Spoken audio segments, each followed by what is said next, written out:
Hey there, guys, Dragon Master here, and I want to welcome you to Star Wars and Earth, Mandalorian, Episode 7, The Reckoning. So, I don't, this isn't going to be that much of a long video, um, and we're almost done Season 1 of The Mandalorian, just one more episode after this. And my Legend series only has 3 more episodes left. So, yeah, I guess without further ado, let's get into the video. We start our journey off with Hunter. He is currently in a meeting with the Terran Secret Intelligence Service. This group is dedicated to keeping the secrets and getting secrets for the Terrans. He has currently been having a chat with the director for an hour about Baby Yoda. The director and the Terrans intelligence have been trying to find Yoda's species for a long time. But Grandmaster Yoda's birth planet was kept secret, so they don't know where to put him, but they know he is very valuable to the Empire.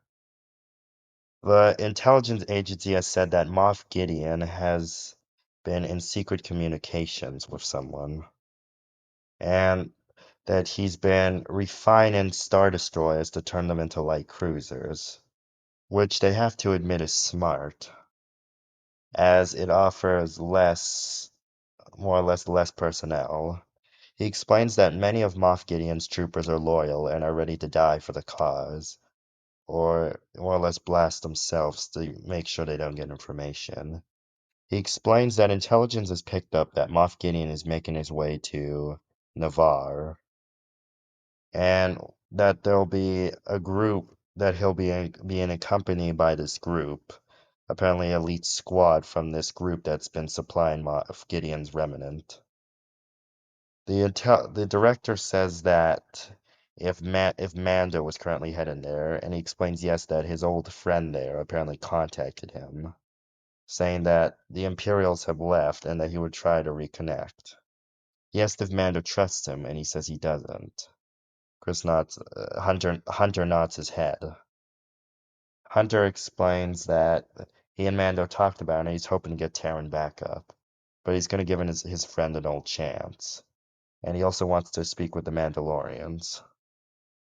He nods his head and explains that the fight in there on Navar was pretty brutal, and them teaming up with the Mandalorians, they had to retreat, obviously.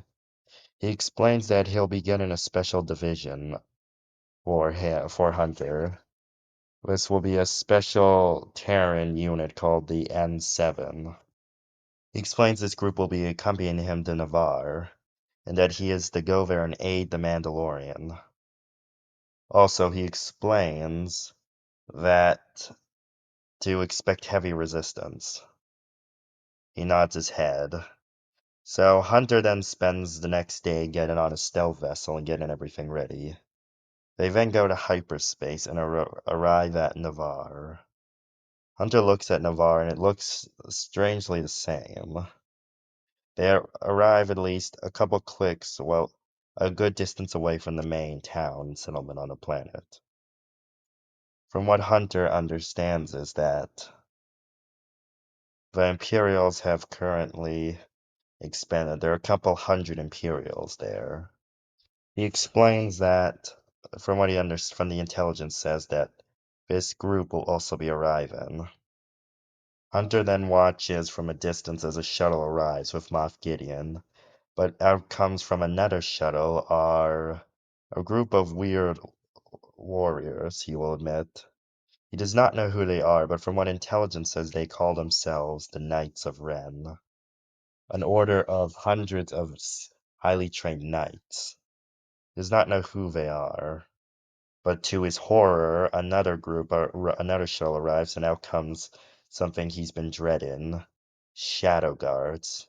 He had heard about the Emperor's personal elite guards, the shadow guards. They were hardly ever seen, and seeing them now only terrified him, as he had heard legends of them on the battlefield. The group makes their way, but from what he sees, they've brought reinforcements. Moff Gideon is also there on his personal TIE fighter. He makes his way over there. From what he sees, they have Mando cornered. Hunter then asks his snipers to check where Baby Yoda is, and they see it. They then see a group of speeders coming up with scout troopers. Hunter immediately orders the snipers to shoot them, and he sees that they're about to shoot Kui. The snipers then take a shot and hit the scout troopers on the heads before they can hit Kui with their blasters and speeder bikes.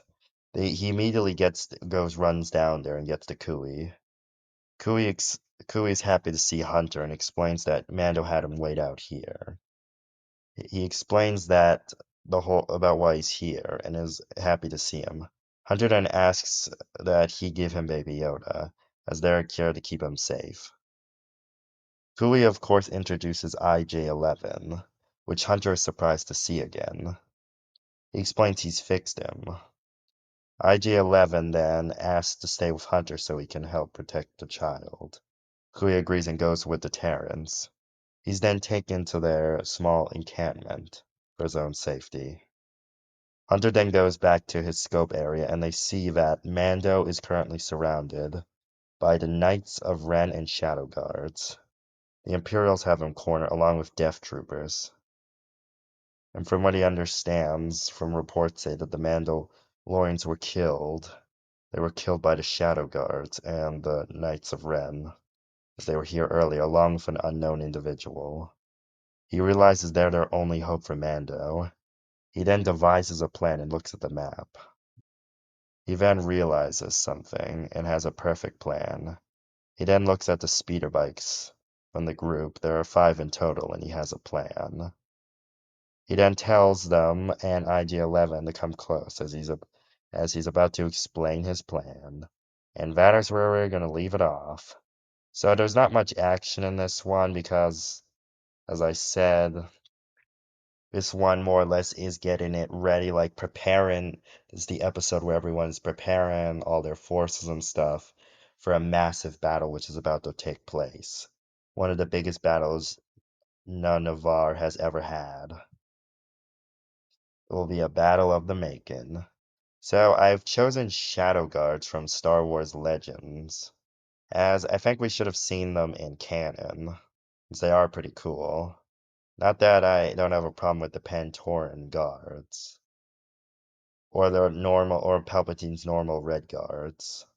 So yeah, I also have the Knights of Ren, like, if you're wondering, there's only like 6 in total, like in the Star Wars, like in my Star Wars and Earth regular canon series, is because most of their members were killed off, and they are just a surviving group from the Terrans, as I'll explain more.